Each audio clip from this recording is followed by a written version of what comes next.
하나님의 돌보심이 함께 하시기를 축복합니다. 오늘 함께 보실 하나님의 말씀은 에스라 1장 1절에서 2절 말씀입니다. 바사왕 고레스 원년에 여호와께서 예레미야의 입을 통하여 하신 말씀을 이루게 하시려고 바사왕 고레스의 마음을 감동시키심에 그가 온 나라에 공포도 하고 조서도 내려 이르되 바사왕 고레스는 말하노니 하늘의 하나님 여호와께서 세상 모든 나라를 내게 주셨고 나에게 명령하사 유다 예루살렘의 성전을 건축하라 하셨으니. 할렐루야. 오늘도 엔게지 말씀 묵상과 함께 하시는 성도님들을 축복합니다. 오늘부터 함께 보는 에스라서는요, 우리가 먼저 그 배경을 먼저 좀 봐야 됩니다. 유다를 멸망시킨 바벨론이 메데바사 제국에 의해서 멸망당했습니다. 그러다 보니까요, 포로에 대한 정책이 바뀌었어요. 바벨론은 이 정복한 국가의 인재들을 잡아와서 자신의 제국을 위해서 그 인재들을 사용하는 것이 정책이었습니다. 하지만 이 메데바사 제국의 이 정책은요, 이 정복한 국가의 종교와 세력을 인정하면서 속국으로 만들어서 지배하는 방식이었습니다. 그렇기 때문에 이 바사왕 고레스는요, 이스라엘 백성들을 이스라엘로 돌아가도 좋다라고 명령했습니다. 그것이 바로 우리가 잘 알고 있는 고레스 칙령이라는 겁니다. 오늘 말씀은 바로 그 칙령으로 인해서 시작되는 포로 귀환의 내용을 다루고 있습니다. 지금까지 이스라엘은요, 하나님의 선민으로서 합당하지 못했기 때문에 하나님의 징벌을 받아서 바벨론 각처로 흩어져서 비참한 포로 생활을 해왔습니다. 그런데 갑자기 상황이 바뀌었지요. 갑자기 포로에서 해방되어서 이 자신의 나라로 돌아갈 수 있게 됐습니다. 에스라 첫 시간이기에 이 에스라의 전체적인 구조를 간단하게 살펴보면 이렇게 볼 수 있습니다. 우선 에스라는요, 크게 두 부분으로 나눠볼 수가 있게 되는데 1장에서 6장 내용이 전반부입니다. 바로 바벨론 포로 1차 귀환을 다룬 내용입니다. 1차 포로기 귀환에서는요, 이 스룹바벨이 인도에서 데리고 나갔는데 6년에 걸쳐서 예루살렘 성전을 재건하는 내용입니다. 그리고 이 7장에서 10장의 내용이 바로 후반부인데 약 그로부터 80년 뒤에 에스라의 인도로 이루어진 바벨론 포로 2차 귀환과 또 신앙 부흥 운동을 주된 내용으로 이루고 있습니다.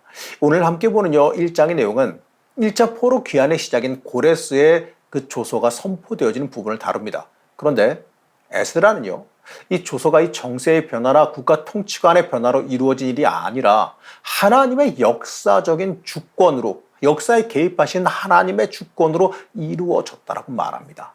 이 고레스가 펼친 정책이 모든 그 식민지에 공통되게 펼쳐진 것이라 할지라도요, 어떤 왕에게서 찾기 힘든 종교적인 관용은 하나님의 섭리라고밖에 말할 수가 없는 거예요. 유대인들을 향한 고레스의 칙령에는요, 예루살렘 성전을 재건하라라고 하는 지시가 포함되기 때문에 그렇습니다. 2절 말씀 다시 보시겠습니다.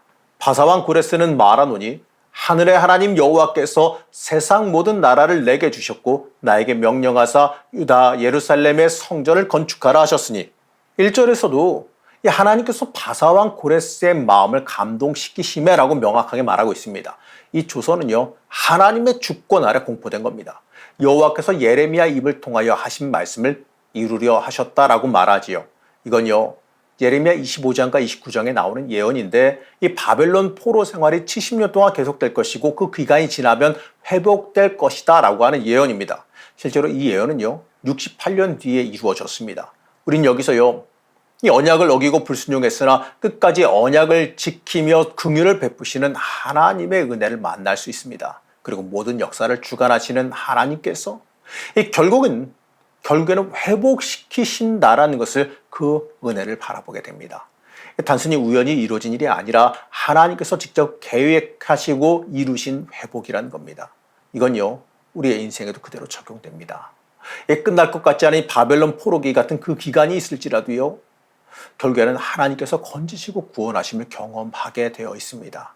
이제 사로잡혀간 백성들이 돌아오지요. 이 고레스 조서에 의해 유다와 이 베냐민 제사장들과 베냐민 지파와 제사장들과 이 레위 사람들과 그들로 이루어진 그 집단이 스룹바벨의 지도 아래서 예루살렘으로 귀환하게 됩니다.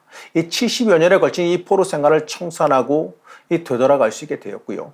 더욱이 예루살렘 성전마저도 재건할 수 있게 된 그 유대인들이 벅찬 감동을 안고 고향으로 돌아오게 됩니다.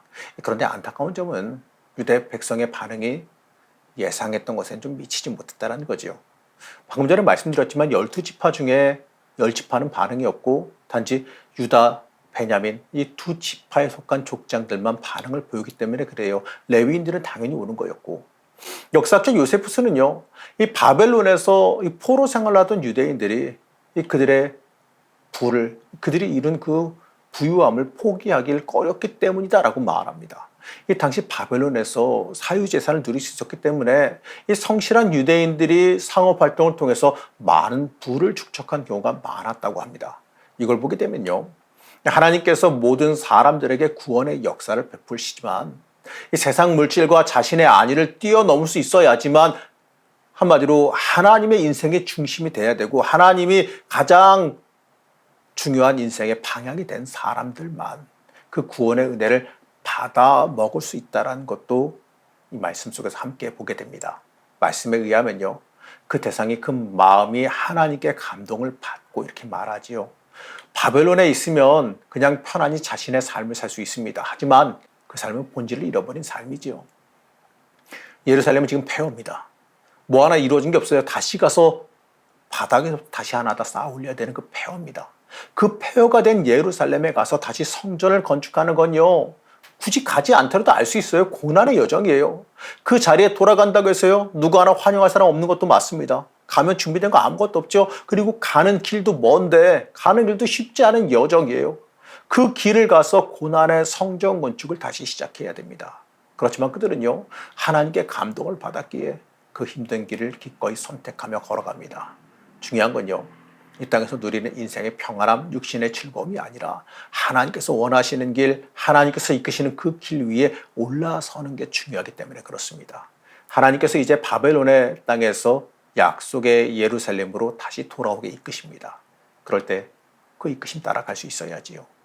비록 눈에 보이는 길은 그냥 눈으로 보기에는 고난의 길이고 손해보는 길처럼 보일지라도 하나님께서 이끌어 가시는 길이라면, 하나님의 감동이 있는 길이라면 그 길을 순전하게 따라갈 수 있어야 됩니다. 여러분, 그것이요 참된 하나님의 선택된 복받은 사람들입니다. 이 일은 우리의 인생에도 그대로 적용되지요. 그렇기 때문에 우리도요, 하나님의 길을 걸어가야 됩니다. 하나님께서 감동 주시고 이끄시는 그 길 위에 올라서 있어야 됩니다. 그 길이 손해보는 길이고 답답한 길일지라도 하나님께서 원하시면 망설임 없이 그 앞에 나아가설 수 있어야 됩니다. 그것이 결국에 복이 되어진다는 그 사실도 잊지 말아야 됩니다. 그런데 성전 건축가로 돌아갈 수 있는 것은 좋은데 빈손은 할 수가 없지 않습니까? 많은 사람들이 귀환하고 또 성전을 재건하는 데는 이 천문학적인 재정과 인프라가 필요하거든요. 그런데 고레스는 이 조선뿐만이 아니라 허락한 것뿐만 아니라 유다의 총독인 세스바살에게 바벨론이 약탈해간 성전의 기물들을 다 돌려주라고 말합니다. 그리고 놀라운 건 6절 말씀이에요. 그 사면 사람들이 은그릇과 금과 물품들과 짐승과 보물로 돕고 그 외에도 예물을 기쁘게 드렸더라. 유대인들의 이웃 사람들이 금과 은을 귀환하는 유대인들에게 기쁘게 거저 주었다고 합니다.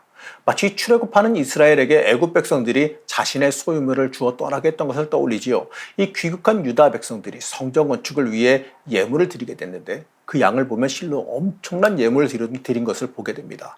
이 귀환과 성전 건축의 재정을 어떻게 할 것인지가 걱정이 됐지만 하나님의 방법으로, 놀라운 방법으로 해결되는 걸 만나게 됩니다. 하나님께서는요, 하나님의 뜻을 이루시기 위해서 우리가 상상도 하지 못하는 방법을 사용하십니다. 이삭을 희생하려 했던 그 아브라함에게 양을 준비시킨 하나님, 이 출애굽에서 그들의 필요한 것을 미리 준비하셨던 여호와 이레 하나님의 섭리를 우리가 우리의 인생 속에 또 볼 수 있어야 됩니다. 이처럼 이 성도들의 삶은요, 우연한 것이 아니라 하나님의 주권과 섭리 안에 있음을 믿으시기 바랍니다.